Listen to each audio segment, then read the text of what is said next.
L'être humain est né avec une profonde aspiration du cœur. Inconsciemment, il est à la recherche de quelque chose qu'il ne peut décrire, mais qu'il sait lui être indispensable.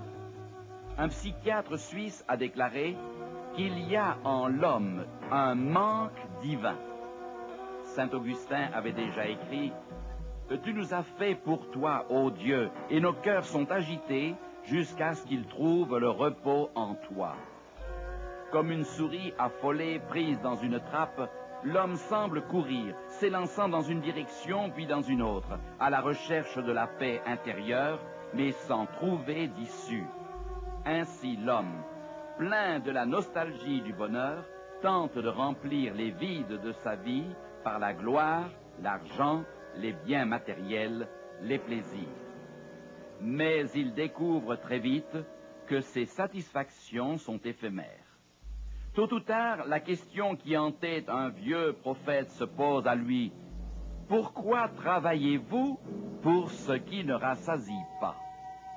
Jésus savait que la richesse n'apporte que des satisfactions passagères. Il disait, la vie d'un homme ne dépend pas de ses biens. Aujourd'hui, de plus en plus, les hommes s'interrogent sur l'avenir. Éprouvant un besoin de stabilité, ils essayent de s'accrocher à quelque chose de solide. La Bible dit qu'en certaines circonstances, Dieu laissa les enfants d'Israël avoir faim dans le désert afin qu'ils reconnaissent leur dépendance de lui. Il t'a humilié, il t'a fait souffrir de la faim afin de t'apprendre que l'homme vit de tout ce qui sort de la bouche de l'Éternel. Dieu, créateur de l'homme, est toujours prêt à combler le vide. Nous vivons un temps où les humains éprouvent un intérêt croissant pour différentes formes de religion. De nouvelles croyances surgissent sans cesse et font des adeptes. Une encyclopédie a dénombré 1187 dénominations religieuses aux États-Unis seulement. En plus, il existe des centaines d'autres groupements religieux qui se sont détachés des églises principales. En France, certaines sociétés religieuses dont l'origine n'est pas chrétienne font de nombreux adeptes. En voici quelques-unes des plus connues. Antoiniste, Alliance universelle, la famille de l'amour, Église de scientologie, Société anthroposophique. Certaines communautés attirent un grand nombre de jeunes. On en voit dans les rues et les aéroports vendre des fleurs, des bougies, du thé, de la littérature. D'autres se rassemblent au coin des rues et chantent, accompagnés par le son de clochettes et de tambourins. Des prédicateurs du haut des chaires de leurs églises ou à la radio et à la télévision affirment enseigner la seule vraie religion. Le catholicisme semble avoir trouvé un nouvel élan depuis Jean XXIII. Élan confirmé par les nombreux voyages de l'actuel pontife romain. Tandis qu'il parcourt les routes du monde, des millions de personnes se précipitent pour lui rendre hommage. À Chicago, la foule l'a reçu en chantant « Il tient le monde dans ses mains ». Au Moyen-Orient, l'ayatollah Khomeini a déclenché un renouveau extraordinaire de la religion islamique. Diverses dénominations chrétiennes voient leur nombre se multiplier. Il est intéressant d'observer que chacune de ces religions prétend avoir la vérité. Chacune se dit être le peuple élu de Dieu avec un message spécial pour tout humain. Chacune déclare « Nous sommes la seule véritable Église. Nous avons la vérité. » Il est cependant facile de réaliser qu'elles ne peuvent être toutes dans le vrai. Elles prétendent toutes que la Bible est la source de leurs croyances, mais leurs enseignements sont très différents. Comment donc le commun des mortels peut-il faire un choix parmi les doctrines enseignées par tant de religions et séparer la vérité de l'erreur? Dieu a-t-il vraiment une Église, une famille spirituelle sur terre, parmi tous ces mouvements chrétiens? Certainement, car Paul a écrit Il y a un seul corps et un seul esprit, comme aussi vous avez été appelés à une seule espérance par votre vocation. Il y a un seul Seigneur, une seule foi, un seul baptême, un seul Dieu et Père de tous. Une personnalité religieuse affirme: il n'y a qu'une seule question à poser. Quelle est la véritable Église? Résoudre cette question, c'est résoudre toute question de controverse religieuse. Nous sommes là au cœur même du problème qui préoccupe de nombreuses personnes. Mais par où commencer? Il y a tant de religions, tant de controverses, de confusions. Certains demandent pourquoi Dieu ne s'est pas exprimé plus clairement pour désigner sans ambiguïté son Église. En parcourant les évangiles, nous arrivons à la conclusion que Jésus est l'ennemi de la confusion et n'a pas voulu la multiplication de dénominations chrétiennes. Juste avant sa crucifixion, il demanda à son Père: « Je prie afin que tous soient un, comme toi, Père, tu es en moi, et comme je suis en toi, afin qu'eux aussi soient un en nous, pour que le monde croie que tu m'as envoyé. » Jésus souhaitait que le monde puisse reconnaître ses disciples par leur unité et leur amour. Il ne voulait aucune division dans son Église. Il est écrit « afin qu'il n'y ait pas de division dans le corps ». L'apôtre Paul précise que l'apostasie viendrait et avec elle les divisions. Nous lisons « Prenez donc garde à vous-même et à tout le troupeau pour paître l'Église du Seigneur. Je sais qu'il s'introduira parmi vous, après mon départ, des loups cruels qui n'épargneront pas le troupeau, et qu'il s'élèvera du milieu de vous des hommes qui enseigneront des choses pernicieuses pour entraîner les disciples après eux. » En tournant les pages de l'histoire de l'Église chrétienne, nous découvrons qu'il arriva exactement ce que Jésus avait prédit. On a constaté en divers lieux et en temps divers l'apparition de faux prophètes qui tous rassemblèrent des disciples. Petit à petit, le christianisme s'altéra et de nombreux groupements religieux se développèrent. Cependant, en dépit des déviations, Dieu eut toujours un peuple qui resta fidèle aux enseignements de son Fils. Mais, direz-vous, vais-je passer ma vie entière à étudier les enseignements de chaque religion pour trouver la véritable Église? Peut-être, mais il existe un moyen beaucoup plus simple et tellement plus sûr de découvrir l'Église de Dieu. Les services compétents dans chaque pays affirment qu'il est facile de distinguer un vrai billet de banque d'un faux. Comment? Par la texture du papier, la couleur de l'encre, les symboles du vrai billet, le filigrane. Quand ils examinent un billet, ils le comparent mentalement au vrai. Si l'une des caractéristiques ne correspond pas à l'original, c'est un faux. Il en est de même pour la vérité. Point n'est besoin de passer des années à étudier les enseignements de toutes les dénominations et de toutes les sectes religieuses si nous connaissons les caractéristiques de la véritable Église décrite dans la Bible. Car le Seigneur, l'Éternel, ne fait rien sans révéler son secret à ses serviteurs, les prophètes. Dans le livre de l'Apocalypse, certainement le plus concentré des livres prophétiques de la Bible, Dieu révéla à l'apôtre Jean l'apostasie et la confusion religieuse qui régneraient dans le monde religieux au dernier jour de l'histoire de l'humanité. Il décrivit le conflit entre son Église et Satan. Le chapitre 12 brosse une vision panoramique de l'histoire de l'Église depuis la naissance du Christ jusqu'à la fin des temps. Un grand signe parut dans le ciel, une femme enveloppée du soleil, la lune sous ses pieds et une couronne de 12 étoiles sur sa tête. Elle était enceinte et elle criait, étant en travail et dans les douleurs de l'enfantement. Ici, Dieu présente une femme enveloppée du soleil, se tenant debout sur la lune avec une couronne de 12 étoiles sur la tête. Que représente-t-elle? Dans le langage de la prophétie biblique, une femme représente le peuple de Dieu, son Église.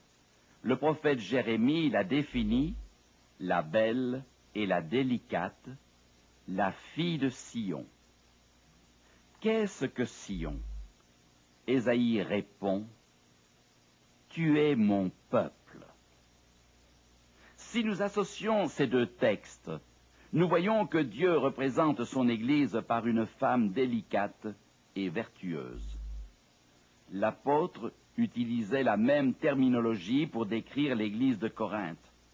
Je vous ai fiancé à un seul époux pour vous présenter à Christ comme une vierge pure. Mais Jean voit une autre femme qu'il décrit au 17e chapitre de l'Apocalypse. Et je vis une femme assise sur une bête écarlate, pleine de noms de blasphème. Cette femme était vêtue de pourpre et d'écarlate, et parée d'or, de pierres précieuses et de perles. Elle tenait dans sa main une coupe d'or remplie d'abominations et des impuretés de sa prostitution. Sur son front était écrit un nom, un mystère. Babylone la grande, la mère des impudiques et des abominations de la terre. Ici, Dieu décrit une femme adultère. Dans le langage prophétique, il s'agit de l'Église qui se sépare de l'enseignement du Christ, lui est infidèle et se compromet avec le monde païen. Jésus lui-même se servit de cette terminologie pour décrire la condition de ceux qui abandonneraient les enseignements de Dieu et se joindraient au monde. Adultères que vous êtes, ne savez-vous pas que l'amour du monde est inimitié contre Dieu? La prostituée signalée par l'Apocalypse représente un système infidèle et la femme pure, l'Église fidèle. Comprenons bien la prophétie. La femme enveloppée du soleil était enceinte et elle criait, étant en travail et dans les douleurs de l'enfantement. Le dragon se tint devant la femme qui allait enfanter, afin de dévorer son enfant lorsqu'elle aurait enfanté. Qui est le dragon qui se tient devant la femme pour dévorer son enfant dès sa naissance? Le même dragon qui déclencha la guerre dans le ciel. Et il y eut guerre dans le ciel. Michel et ses anges combattirent contre le dragon, et le dragon et ses anges combattirent. Et il fut précipité, le grand dragon, le serpent ancien, appelé le diable et Satan, celui qui séduit toute la terre. Il fut précipité sur la terre, et ses anges furent précipités avec lui. Ensuite, l'Apocalypse décrit l'enfant. Elle enfantera un fils, qui doit paître toutes les nations avec une verge de fer. Et son enfant fut enlevé vers Dieu et vers son trône. Qui était cet enfant? Il y a seulement un être dans l'histoire du monde capable de dominer les nations avec une verge de fer et qui fut enlevé vers Dieu et vers son trône. C'est Jésus-Christ. Jean décrit ainsi la seconde venue du Christ. De sa bouche sortait une épée aiguë pour frapper les nations. Il les paîtra avec une verge de fer. Paul parle de la grande puissance de Dieu. Il l'a déployée en Christ, en le ressuscitant des morts et en le faisant asseoir à sa droite dans les lieux célestes. La guerre, commencée au ciel, atteignit la terre. Satan, par l'intermédiaire de l'Empire romain, attenta à la vie de l'enfant Jésus dès sa naissance. Hérode décréta la mort de tous les enfants mâles de moins de 2 ans. Heureusement, Marie et Joseph eurent le temps de s'enfuir avec Jésus en Égypte. Au cours de son ministère, le diable suivit Jésus pas à pas, s'efforçant de contrecarrer les plans de Dieu qui désirait sauver le monde perdu. Et, alors que le corps de Christ était suspendu sur la croix, Satan pensait avoir gagné la bataille. Mais le tombeau vide, le premier jour de la semaine, sonna le glas des prétentions sataniques. Christ monta vers son Père. La prophétie se réalisa exactement comme l'apôtre Jean l'avait décrite. Ayant échoué dans sa tentative de détruire le Fils de Dieu, Satan tourna ses attaques contre l'Église chrétienne. Tous les disciples de Jésus-Christ moururent en martyrs. L'apôtre Paul fut décapité hors des murs de Rome. Des chrétiens par milliers furent torturés et jetés en prison, et nombreux furent ceux qui scellèrent leur foi par leur mort. Aussi longtemps que les apôtres furent en vie, l'Église resta unie et pure. Mais lorsque les chrétiens de la deuxième et de la troisième génération apparurent, il y eut des compromis et une grave apostasie. Vers la fin du IIe siècle, la plupart des églises se transformèrent. La simplicité première disparut au fur et à mesure que les vieux disciples disparaissaient. Au IVe siècle, l'empereur Constantin voulut maintenir l'unité de l'Empire romain en rassemblant païens et chrétiens dans un même grand système religieux. Comme résultat, le christianisme perdit sa pureté originelle et ses caractéristiques. Ainsi, non seulement de nombreux païens furent baptisés, mais ils apportèrent avec eux, dans l'Église chrétienne, beaucoup de leurs croyances et de leurs rites. Un historien écrit « L'entrée de la multitude païenne dans les rangs de l'Église dilua les énergies morales du christianisme au point de le réduire à l'impuissance. » Cependant, pendant cette même époque, beaucoup de chrétiens restèrent fidèles aux vérités enseignées par Jésus et protestèrent contre les changements effectués dans l'Église. Ils refusèrent les compromis et furent victimes de persécutions. Il fallut peu de temps à l'autorité politique pour décréter que rejeter les enseignements de l'Église d'État était un crime punissable de mort. Un historien, parmi tant d'autres, écrit au sujet des chrétiens restés fidèles: ils étaient chassés en grand nombre de leurs demeures, avec leurs femmes et leurs enfants, dépouillés de tout.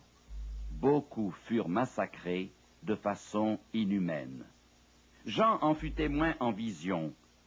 Le dragon poursuivit la femme qui avait enfanté l'enfant mâle. Ainsi commença la triste persécution du peuple de Dieu dont il est parlé dans l'Apocalypse. Remarquez ce qui arriva à la femme.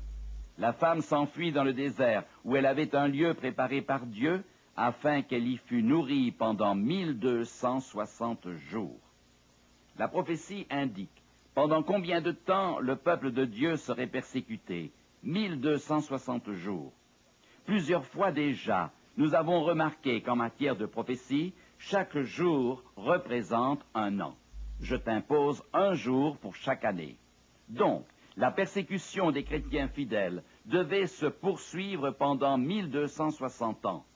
L'histoire confirme exactement cette prophétie biblique. L'empereur Justinien ordonna au général romain Bélisaire d'éliminer 3 puissances qui s'opposaient à l'Église de Rome. En l'an 538, la dernière de ces puissances était éliminée et Justinien déclara l'évêque de Rome, chef de l'Église, persécuteur des hérétiques. La période d'intolérance à l'égard de ceux qu'on prétendait hérétiques commença. Les chrétiens qui tenaient à respecter les vérités révélées dans la parole de Dieu durent s'enfuir pour conserver leur foi et leur vie. Comme Dieu l'avait prédit, la femme s'enfuit dans le désert. Les Vaudois du Piémont, les Albigeois, les Huguenots et d'autres chrétiens fidèles se réfugièrent dans les Alpes du nord de l'Italie et dans les Cévennes, se cachant dans les vallées encaissées. Ils tenaient leur réunion dans des cavernes et dans les montagnes. Poursuivis comme des criminels, beaucoup furent arrêtés, condamnés et exécutés. Des millions de chrétiens perdirent la vie plutôt que de renier leur foi. Le fait regrettable de cette époque est que beaucoup de ceux qui étaient mis à mort le furent par d'autres chrétiens qui pensaient, en agissant ainsi, faire la volonté de Dieu. De longs siècles de persécution suivirent, mais finalement la vérité triompha. La Bible, longtemps bannie et détruite, fut traduite dans les langues vernaculaires et diffusée dans le monde entier. de courageux réformateurs proclamèrent la parole de Dieu avec conviction et payèrent leur courage de leur vie. D'autres furent chassés de lieu en lieu et persécutés. Mais les feux de la réforme protestante n'étaient pas encore éteints que d'autres réformateurs se levèrent et la vérité biblique, longtemps oubliée en faveur des traditions humaines, éclata.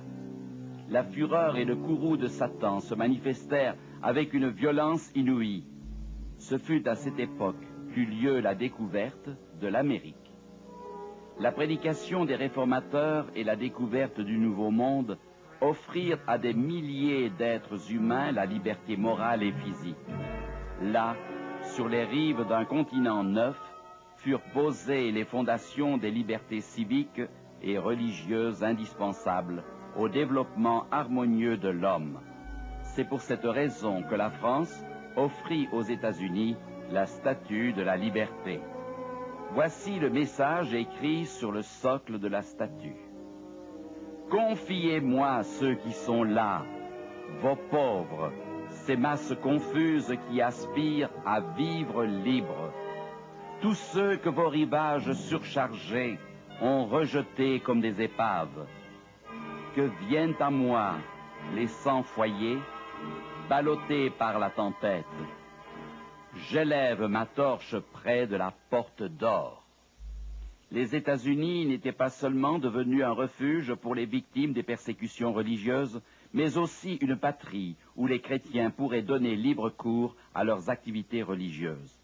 La période de compromis et de persécution mentionnée dans l'Apocalypse prit fin en 1798. En cette année, le général Berthier, sous les ordres de Napoléon Bonaparte, fit le pape Pie VI prisonnier. Cet événement survint exactement à la fin des 1260 années prédites par la prophétie. À la fin du XVIIIe siècle, Dieu pouvait encore compter sur un groupe de fidèles chrétiens qui étudiaient la Bible et suivaient ses enseignements. Aussi Satan concentra-t-il sa colère sur eux, comme la Bible l'avait annoncé. Le dragon fut irrité contre la femme, et il s'en alla faire la guerre au reste de sa postérité. La plupart des femmes savent ce que sont les restes. Souvent, elles achètent du tissu pour confectionner un vêtement. Celui-ci fait, il reste souvent du tissu. C'est le reste. Il est facile de comprendre ce que la prophétie entend par le reste de sa postérité. Il s'agit d'une minorité fidèle, l'Église de Dieu dans les derniers jours. Nous dirions aujourd'hui, le diable était en colère et il vint pour faire la guerre à l'Église fidèle de Dieu dans l'époque de la fin. Satan est furieux de ce qu'une minorité soit demeurée fidèle à la vérité divine. Dans le même verset, Jean définit les deux caractéristiques qui permettent de reconnaître l'Église du reste ou l'Église de Dieu dans les derniers temps. Et le dragon fut irrité contre la femme, et il s'en alla faire la guerre au reste de sa postérité, à ceux qui gardent les commandements de Dieu et qui ont le témoignage de Jésus. Notez que ceux qui sont demeurés fidèles à Dieu sont désignés comme la postérité de la femme. Ils gardent les commandements divins. Chose étonnante, alors que toutes les églises affirment que le chrétien doit obéir aux commandements de Dieu, pratiquement, bien des religions enseignent aujourd'hui à leurs membres de désobéir d'une manière ou d'une autre à certaines instructions données par Dieu. Par exemple, les membres de certaines églises se prosternent devant les images. D'autres ignorent le respect du nom de Dieu. Et la plupart des religions ont rejeté le signe indiqué par Dieu comme un hommage à son pouvoir créateur et précisé dans le 4e commandement. Souviens-toi du jour du repos pour le sanctifier. Tu travailleras 6 jours et tu feras tout ton ouvrage, mais le 7e jour est le jour du repos de l'Éternel ton Dieu. Si le samedi, le 7e jour de la semaine, nous cherchons des chrétiens qui observent le 4e commandement, nous en trouverons très peu. Telle est cependant l'une des caractéristiques de la véritable Église de Dieu. La fidélité dans l'observation de tous les commandements. Les églises chrétiennes enseignent en général à observer 9 commandements sur 10. une différence d'opinion et de pratique existe sur l'interprétation de ce 4e commandement. Mais une Église qui garde seulement 9 des 10 commandements ne peut pas être considérée comme étant fidèle à tous les commandements de Dieu. Jacques affirme « Quiconque observe toute la loi, mais pêche contre un seul commandement, devient coupable de tous. » De plus, l'Église du reste, ou Église du temps de la fin, non seulement garde les commandements de Dieu, mais l'Apocalypse déclare aussi qu'elle a le témoignage de Jésus. Qu'est-ce que le témoignage de Jésus? Jean nous donne la réponse. Le témoignage de Jésus est l'esprit de la prophétie. L'Église de Dieu, dans le temps de la fin, doit être pourvue des dons de l'esprit, parmi lesquels le don de prophétie. Mais Dieu nous donne d'autres précisions au sujet de la véritable Église du temps de la fin, afin de nous permettre de la reconnaître. Son peuple devra propager l'Évangile dans le monde entier, suivant l'ordre de Jésus. Allez, faites de toutes les nations des disciples, les baptisant au nom du Père, du Fils et du Saint-Esprit, et enseignez-leur à observer tout ce que je vous ai prescrit. Et voici, je suis avec vous tous les jours, jusqu'à la fin du monde. Ainsi, l'Église de Dieu prêchera l'Évangile au monde entier. Ce message est symbolisé par 3 anges volant dans le ciel. La première partie de ce triple message met l'accent sur 2 grandes vérités à proclamer en tout lieu. Je vis un autre ange qui volait par le milieu du ciel, ayant un évangile éternel pour l'annoncer aux habitants de la terre, à toute nation, à toute tribu, à toute langue et à tout peuple. Il disait d'une voix forte, « Craignez Dieu et donnez-lui gloire, car l'heure de son jugement est venue, et adorez celui qui a fait le ciel, et la terre, et la mer, et les sources d'eau. » C'est un avertissement pour tous les habitants de la terre, afin qu'ils se rappellent que le jour du jugement est venu. C'est aussi un rappel de la puissance créatrice de Dieu, rappelée et célébrée chaque 7e jour. La deuxième partie de ce triple message dit « Et un second ange suivit en disant « Elle est tombée, Babylone la grande, qui a abreuvé toutes les nations du vin de la fureur de son impudicité. » Ce message incite le peuple de Dieu à se séparer de l'apostasie religieuse généralisée. La dernière partie de la prophétie est des plus solennelles. Et un 3e ange les suivit, en disant d'une voix forte, « Si quelqu'un adore la bête et son image, et reçoit une marque sur son front ou sur sa main, il boira lui aussi du vin de la fureur de Dieu, versé sans mélange dans la coupe de sa colère. » Le monde doit être mis en garde contre l'adoration de la bête, la reconnaissance de son image et le fait de recevoir sa marque. Chacune de ces 3 manifestations constitue une atteinte à l'égard de l'autorité du Créateur. Vous ne trouverez qu'un groupe de chrétiens engagés dans la prédication de ces messages, le mouvement adventiste du 7e jour. Cela ne veut pas dire que seuls les adventistes seront sauvés, mais ces prophéties démontrent que le mouvement adventiste a un message complet, conforme à l'Évangile, à transmettre au monde en ce temps de la fin. J'ai encore d'autres brebis qui ne sont pas de cette bergerie. Celles-là, il faut que je les amène. Elles entendront ma voix, et il y aura un seul troupeau, un seul berger. Dieu connaît ceux qui, dans toutes les religions, ont un désir intense de fidélité envers lui. Mais le moment viendra où ceux-ci seront rassemblés dans une obéissance totale à Dieu. L'apôtre Jean prophétisa à ce propos, « Et j'entendis du ciel une autre voix qui disait, « Sortez de Babylone, mon peuple, afin que vous ne participiez pas à ses péchés et que vous n'ayez pas de part à ses fléaux. » Les enfants de Dieu sont appelés à s'éloigner des erreurs et de la confusion religieuse qui existe actuellement dans le monde. Revoyons brièvement certaines caractéristiques de l'Église de Dieu dans les derniers jours. L'Église, du reste, devait apparaître après la période de persécution qui prit fin en 1798. Elle a la foi en Jésus, ceci l'amène à observer tous les commandements de Dieu.